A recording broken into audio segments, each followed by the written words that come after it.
In a cave in northern Afghanistan, archaeologists found a small limestone pebble.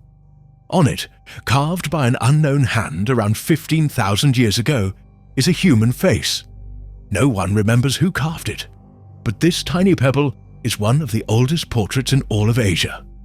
100,000 years ago, people already knew the broken ridges of the Zagros and the bare deserts around the future cities of Herat and Kabul. In western Iran, caves and rock shelters in the central Zagros, places like Bisitun, Wawasi, and many others, preserve stone tools from the lower and middle Paleolithic, made by Neanderthals and early modern humans who hunted wild goats in steep valleys and stalked deer along oak woodlands. Farther east, in what would become Afghanistan, other bands followed rivers that now barely trickle through gravel beds. In the north, in Badakhshan and Balkh, stone tools tell the same story of long cold hunts and temporary camps. As the climate slowly shifted and the last ice age loosened its grip, some of these hunters found a shallow rock shelter at Karakamah. Archaeologists would one day uncover an Upper Paleolithic blade industry, perhaps 30,000 years old, fine blades struck from carefully prepared cores, and above those, a later Mesolithic layer with tiny microliths.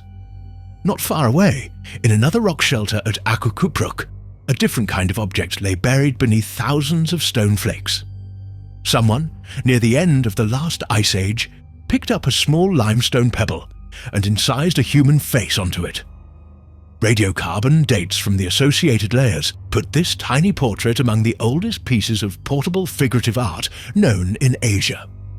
We don't know the artist's name, nor their intention, but the carved pebble tells us that by the end of the Paleolithic, people here were symbolizing and perhaps telling stories about ancestors or spirits. When the ice sheets shrank and the post-glacial world settled into a warmer rhythm, wild grasses thickened in the valleys and herds of goats and sheep found reliable grazing. Human groups followed them year after year. On the western edge of our region, in the high Zagros of Iran, people at Ganjdara and Ali Kosh began to do something new. Around 10,000 years ago, they were managing herds of goats, shifting slowly from hunting to herding. They sowed gathered grains, emmer wheat and barley. Across the central Iranian plateau, the same slow transformation unfolded. At Tepe-Sialk, near modern Kashan, the earliest levels reveal pottery, buff wares painted with dark geometric designs, simple but well made. Houses, at first rudimentary, become more substantial, and the first experiments with copper smelting appear. Over the next 2 millennia, these Neolithic villages stretched, multiplied, and tied themselves together with trade. But by the 5th millennium, potters in many parts of Iran and Afghanistan were producing thin-walled, well-fired vessels, a whole menagerie painted in black or red on pale clay. The painted wares of Tepe-Hisar in northeastern Iran and of Mundigak in Afghanistan are among the finest. We still have no stories, no names or speeches, until one corner of the region takes a different path. In the lowlands of Khuzestan, at Susa, villages kept growing and soon became a regional centre. The lowlands made it possible for early farming settlements to grow larger and more specialised, as irrigation agriculture supported dense populations. By the late 4th millennium BCE, a shockwave of cultural change spread across much of the Near East, from the Sumerian city of Uruk. The Uruk expansion spread the world's first urban system, cities, bureaucracy, and long-distance economic control. In Susiana and at centres like Susa, these tools of management transformed society. Around 3200 BCE, scribes in Susa began to scratch signs into wet clay, adapting the new, still awkward proto-cuneiform system that had just appeared in nearby Sumer, developing a local proto-Elamite script. With this writing comes history. Susa grew to exert its own influence over the lowlands under its native rulers, known as Elamites, and became a political entity called Elam. A rival, sometimes an ally, but always a threat. In the old Elamite period, Elamite rulers of the Awan and later dynasties appear in treaties and war reports. One Awan king concluded a treaty with Naram Sin, from the line of Sargon of Akkad, but after regaining power in Mesopotamia, the Neo-Sumerians captured Susa and the surrounding regions. A new line of Elamite kings, the Shamashki dynasty, was rising in the highlands. As the Sumerians weakened, the rising highland power of Shamashki, together with Elamites in Susiana, helped not only end Ur's control of Susa, but brought down the Neo-Sumerian Empire itself around 2004, carrying the last Sumerian king away in chains. With Susa back in their hands, the Elamites entered a golden age under the Sukalma dynasty, or Great Regents, the third and final phase of Old Elam. They were influential in Mesopotamian affairs for over a century, before Hammurabi and his coalition of allies expels them. But they would remain a regional power for centuries more. Elamite merchants moved along mountain passes into the interior, carrying Mesopotamian textiles and metalwork eastward, and bringing back copper, tin, stone, and a particular blue gemstone that no city in Mesopotamia could do without.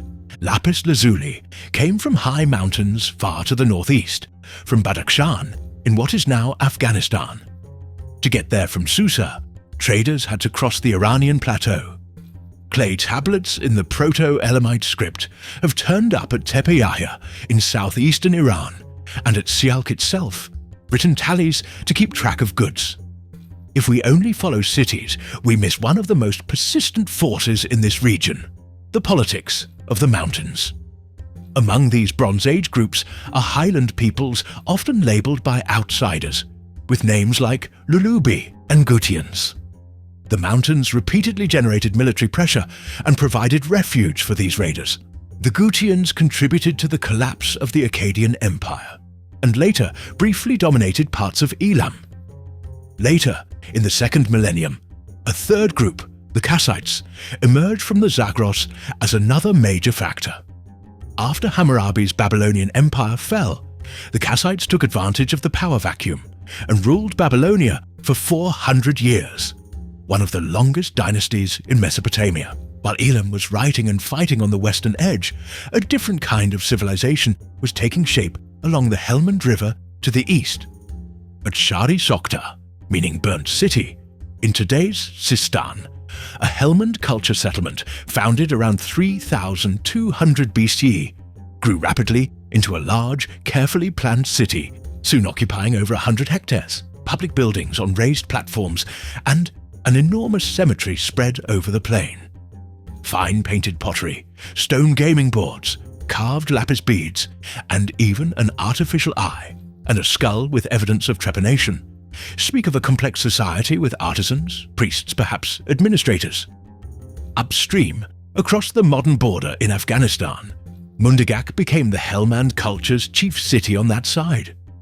Its occupation begins around the early 4th millennium BCE as a modest farming village. By the later 3rd millennium, it boasts monumental architecture, a palace complex on a high mound, a separate temple with buttressed walls, and well-built houses around them.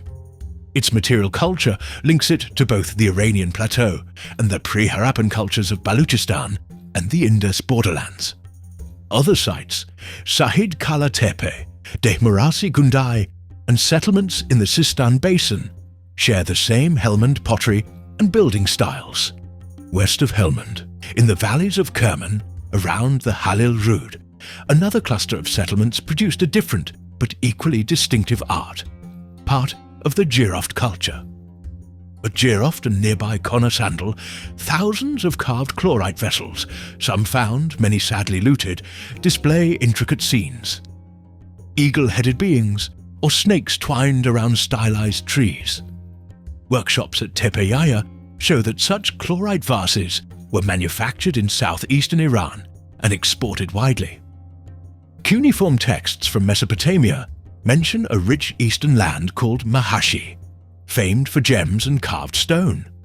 This could be Jiroft region, tying the chlorite workshops and the legends together. The Sumerian epics also speak of Aratta, a distant mountainous land that traded with Uruk and Sumer. And some Iranian archaeologists have proposed that Jiroft might be Aratta. These eastern cultures, Helmand and Jiroft, controlled long stretches of river and oasis, and played their own part in the new Bronze Age web of exchange. From about 2600 BCE, the third great urban civilization of the Old World came into full being farther east. The Indus Valley civilization, or Harappan culture, with its brick-built cities like Mohenjo-daro and Harappa. Our region lies between these Indus cities and the Mesopotamian plain, so almost inevitably, the highlands became the bridge.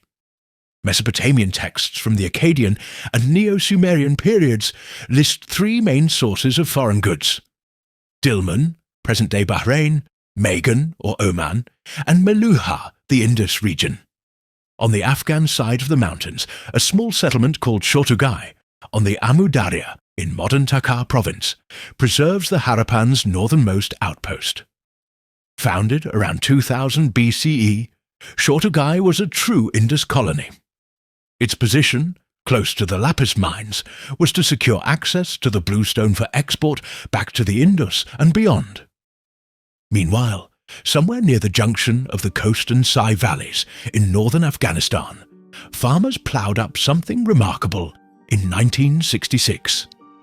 A hoard of gold and silver bowls and cups, 20 or so vessels, hammered and embossed, bearing images of bearded bulls, snakes, boars, and mountain goats. This is the treasure of Tepe Fulol, dated roughly to the late 3rd millennium. The combination of local and foreign motifs and the very existence of such wealth show that northern Afghanistan by this time belonged firmly to the same long-distance trade network as Susa, Ur, and Mohenjo-daro. Around 2200 BCE, something went wrong. Across the Near East, lake levels dropped. We see tree rings narrow, and cuneiform tablets complain of famine. Modern climatologists call it the 4.2 kilo-year event, a prolonged episode of aridification that coincides with the fall of the Akkadian Empire, upheavals in Egypt's Old Kingdom, and widespread settlement decline. In the Helmand Basin, this climatic shock probably accelerated processes already underway. At Shahr-i Sokhta, occupation shrank and then ceased by about 1800. Mundigak in Afghanistan, though it continued, never again reached its earlier urban peak. Some of the Helmand settlements show signs of abandonment, leaving earlier quarters to drift back into dust. Centuries later, when Iranian poets and priests tried to imagine their deep past, they told how the shining king Jamshid presided over a golden age. The line began with Keyumars, who taught humans to clothe themselves in leopard skins, and his descendants like Hushang and Tamuras, who introduced farming, fire, and crafts to humanity. By Jamshid's reign, he divided society into priests, warriors, and farmers. He even stretched out his hand and subdued demons. Then pride overtook him. He lost his divine glory, and a monstrous tyrant, Zahak, seized the throne, cutting Jamshid in half. No archaeologist can dig up Jamshid or Zahak, but the pattern their tale describes, the technical brilliance, followed by environmental stress and political upheaval, is reflected in the archaeological record. Myth here could be some distant memory, just bent and burnished by 1,000 years of storytelling. To the north and east in Margiana, around modern Merv, and Bactria in northern Afghanistan, the story was different. There, the drying of older channels seems to have prompted a reorganization, not total collapse. Soviet archaeologist Viktor Saryanidi, digging in Turkmenistan and northern Afghanistan in the 1970s, called this world the Bactria Margiana Archaeological Complex, or BMAC. Others call it simply the Oxus Civilization. The hoard at Tepe Fulol is thought to be part of this BMAC world. Between about 2400 and 1600, at Gonodepe in Margiana, a walled town around 50 hectares grew, with a royal sector, residential districts, and a necropolis. In some buildings, raised platforms and ash-filled basins look very much like fire altars. South of the walls, a cemetery contained rich burials: gold, silver, bronze, carnelian, and lapis beads, and carved stone Bactrian princesses, composite female figurines made of chlorite and alabaster, cloaked and crowned. At Gonur, excavators found equid bones and, In one royal grave, the skeleton of a foal placed with a four-wheeled wagon whose wooden wheels had bronze bands. It seems that horses, or at least horse-drawn vehicles, had entered the ritual life of the Oxus elites by around 2200 BCE. On the Afghan side, Dashli III in Jaujian province was the major BMAC site. The Oxus Civilization's artisans learned to work metal and stone with extraordinary skill. They farmed wheat and barley with irrigation and kept sheep, goats and cattle. They also connected to the outside world. Carnelian from the Indus and lapis from Badakhshan also appear together in Oxus tombs. Most intriguingly of all were reported traces of ephedra, poppy and cannabis in ceramic vessels. It is thought that these were ingredients in a ritual intoxicant, perhaps an ancestor of the Hyoma drink in later Iranian society, or the Soma drink praised in Vedic hymns. By the Late Bronze Age, the Middle Elamite period began when rulers based in the highlands of Anshan and the lowland capital of Susa forged a more unified kingdom. The first dynasty usually listed is the Kidinuid group. Rulers now styled themselves kings of Anshan and Susa and set the stage for stronger, more centralized royal projects. Under the next dynasty, the Igihilkids, Elam navigated a world dominated in Mesopotamia by Kassite Babylonia and increasingly Assyria. One of the defining Middle Elamite moments is the foundation of Chogazanbil by Untashnapirisha. It was built as a major cult center with a ziggurat, where deities of the highlands and lowlands were worshipped together. The late Middle Elamite period is dominated by the Shutrukid dynasty when Elam reached its most famous expansionist height. King Shutruk-Nahunte and his successors campaigned into Babylonia, ending the 400-year Kassite dynasty, and carried prestigious monuments back to Susa, including the stele of Hammurabi's laws, the victory stele of Naram-Sin, and most insultingly, the statue of the god Marduk, Babylon's patron deity. But did Elam disrupt a delicate balance of power? And would this lead to its own downfall? Meanwhile, back in the east, as farmers of the Oxus civilization were building canals and temples, herders on the Eurasian steppe to the north were making their own innovations. In the forest steppe east of the Urals, the Sintashta culture and its successors developed the first light, spoked-wheel chariots with horses and buried their warrior charioteers in elaborate tombs.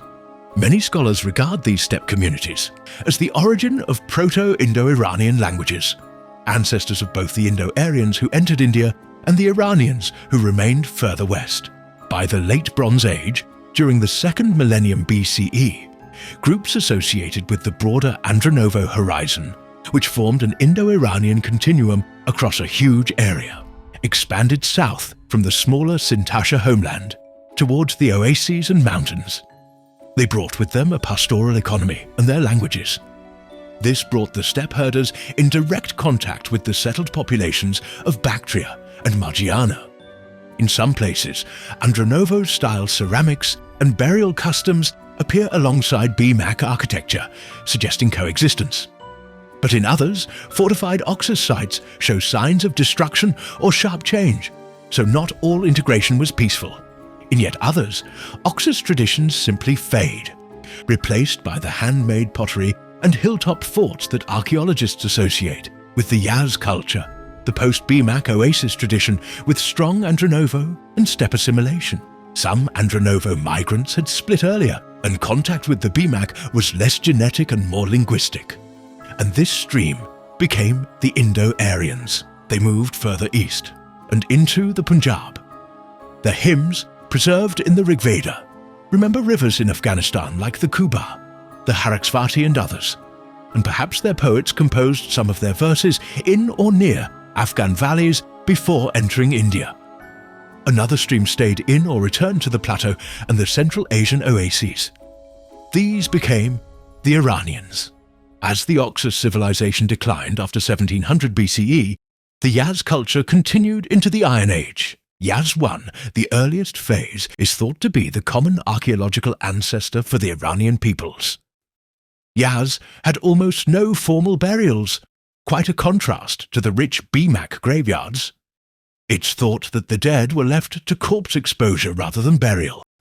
The pattern fits the later Zoroastrian idea that the dead body pollutes earth and must first be exposed to the elements. No one in the Yaz settlements left inscriptions, and we cannot tie any single part to any single named tribe.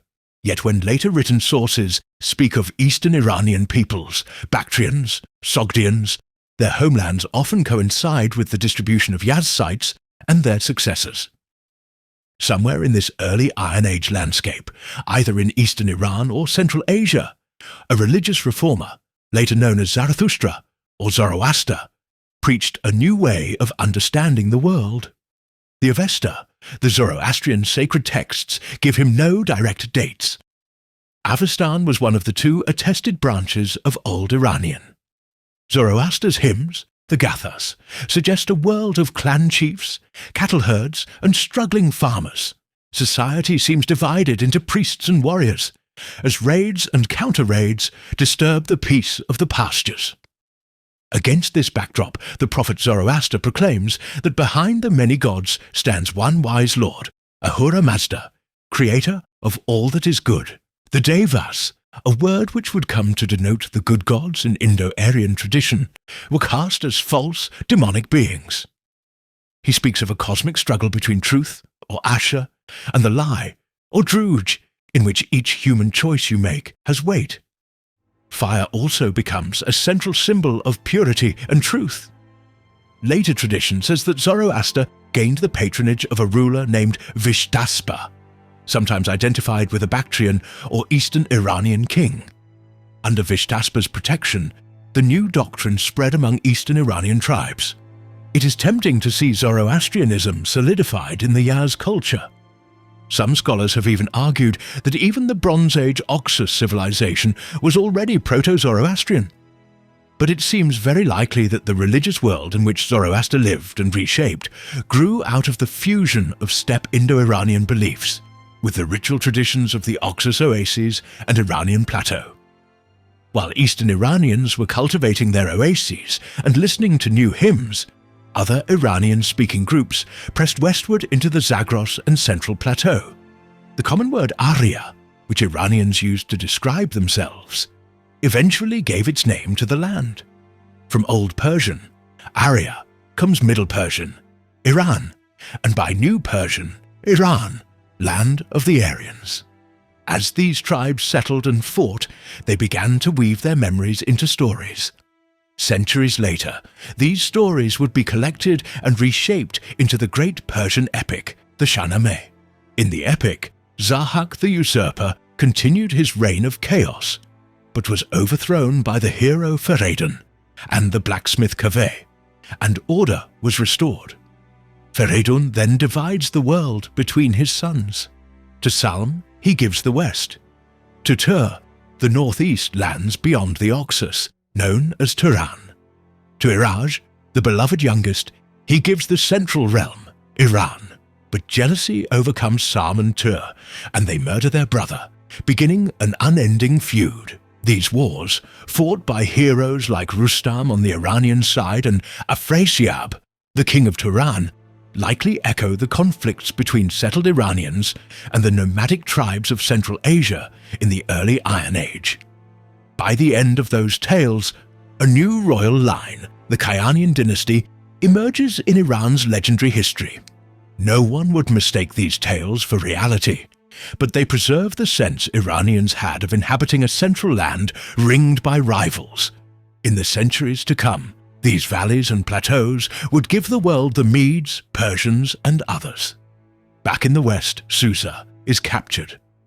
The king of Babylon, Nebuchadnezzar I, campaigned into Elam and sacked the city in retaliation for the earlier raids. Babylon recovered the sacred statue of Marduk, and Elam would enter a dark age, remaining in the shadows for over 300 years.